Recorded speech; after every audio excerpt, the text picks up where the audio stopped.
প্রিয় ষষ্ঠ শ্রেণীর শিক্ষার্থীরা, শুভেচ্ছা নিও। আজকে আমি তোমাদের জীবন ও জীবিকা বইয়ের চতুর্থ অধ্যায় আর্থিক ভাবনার 63 পৃষ্ঠার ছক সমাধান করে দেব। প্রথমে তোমাদের বলবো, যারা আমার চ্যানেলটি সাবস্ক্রাইব করো নাই তারা আমার চ্যানেলটি সাবস্ক্রাইব করবে এবং আমার সাথে থাকবে। তাহলে চলো আমরা ক্লাস শুরু করি।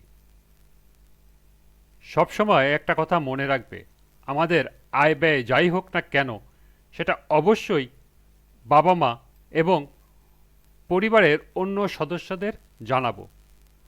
আমাদের হাতে কখন কোথা থেকে টাকা এলো এবং সেগুলো কিভাবে খরচ করলাম কিংবা জমালাম, জমানো বা সঞ্চিত অর্থ কিভাবে খরচ করা যায় বা কাজে লাগানো যায়, তা তাদের জানানোর পাশাপাশি তাদের পরামর্শ নিতে পারি। এতে তারাও আমাদের উপর অনেক খুশি থাকবেন। সুতরাং তাদের না জানিয়ে কোনো কাজ করা একদম ঠিক হবে না। তাদের কাছে আমাদের সবসময় স্বচ্ছ থাকতে হবে। এবার এসো আমরা একটু হিসাব নিকাশ করি। তোমাদের জীবন ও জীবিকা খাতায় নিচের ছকটি এঁকে নাও। ছকে তোমার আয় ও ব্যয় লিখে রাখবে। বাম পাশে অবশ্যই তারিখ লিখবে। এমন হতে পারে পুরো মাসে কেউ হয়তো 1 টাকাও হাতে পেলে না, তা নিয়ে একদম মন খারাপ করবে না। পরের মাসের জন্য অপেক্ষা করো, যখন টাকা হাতে পাবে তখন লিখবে। মনে রাখবে, খরচের খাত নির্বাচনে প্রয়োজন ও পছন্দ বিবেচনায় রাখতে হবে।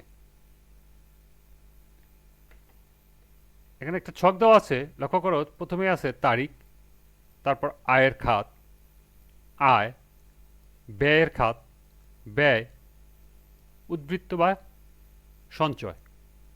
তাহলে চলো এখন আমরা এই ছকটির সমাধান দেখে নিই।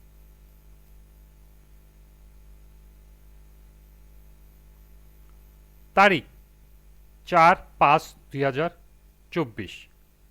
আয়ের খাত বৃত্তি বা উপবৃত্তি।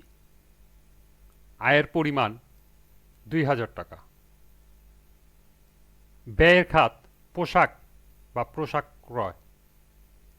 ব্যয় 1200 টাকা। উদ্বৃত্ত বা সঞ্চয় 800 টাকা।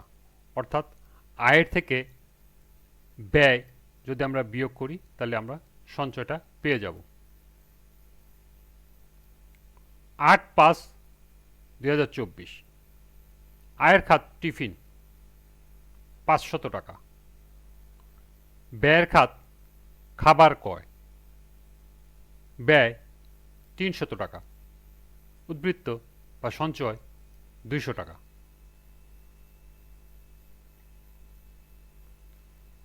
14/5/2024। আয়ের খাত হাতে বানানো খেলনা। আয়ের পরিমাণ 200 টাকা। ব্যয়ের খাত খাতা ক্রয়। ব্যয়ের পরিমাণ 100 টাকা। সঞ্চয় 100 টাকা। 15/5/2024। আয়ের খাত জন্মদিনের উপহার। আয় 500 টাকা। ব্যয়ের খাত বই ক্রয়। ব্যয় 300 টাকা। সঞ্চয় 200 টাকা।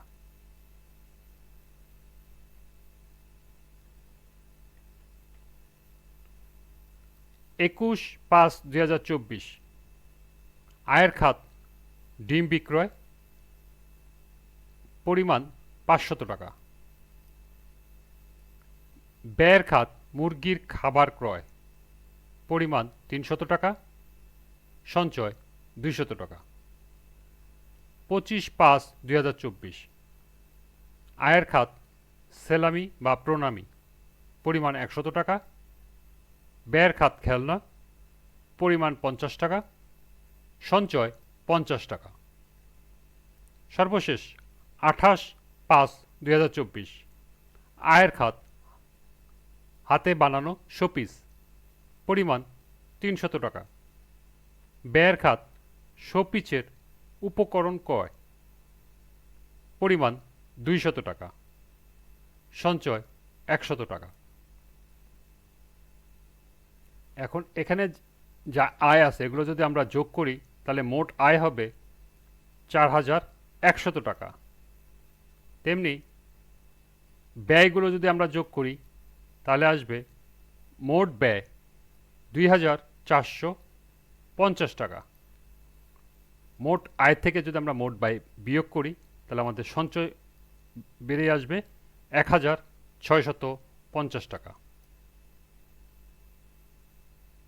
তাহলে এই ছিল আর্থিক ডায়েরি ছক 4.1-এর সমাধান।